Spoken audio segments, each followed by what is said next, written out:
In today's video, I'm going to teach you how to set up a Zendesk knowledge base following our full 2025 guide. If you're looking to enhance your customer service strategy by providing a comprehensive knowledge base, you're in the right place.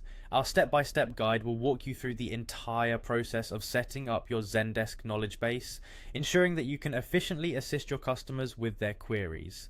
First, let's head over to the Zendesk website. Zendesk offers a complete customer service solution, and having a knowledge base is a crucial part of that.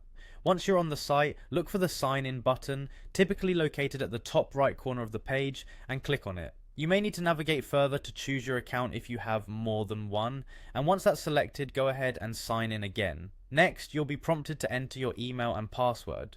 It's important to ensure that your credentials are correct to avoid any login issues. Once you've entered your details, click on Sign In to proceed. You should now have access to your Zendesk dashboard, which is the hub of all your customer service operations. In your dashboard, you'll notice a square icon, often representing your menu options. Clicking on this will give you access to various features. One of the most critical features here is Guide, which is where you'll manage your knowledge base. Click on Guide to enter this section. Now that you're in the Guide section, your next step is to click on Add. This button lets you expand your knowledge base by organizing content effectively. Once you click Add, you'll see an option to create a new category.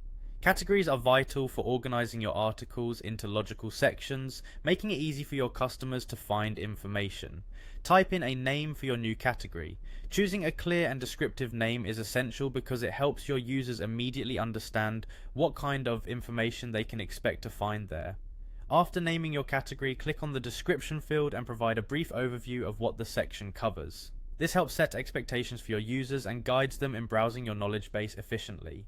Once you've filled out both the name and description fields, your final step is to click Add, and there you have it. You have successfully set up a new category in your Zendesk knowledge base. Ensuring that your knowledge base is well organized and accessible is key to empowering your customers with the information they need.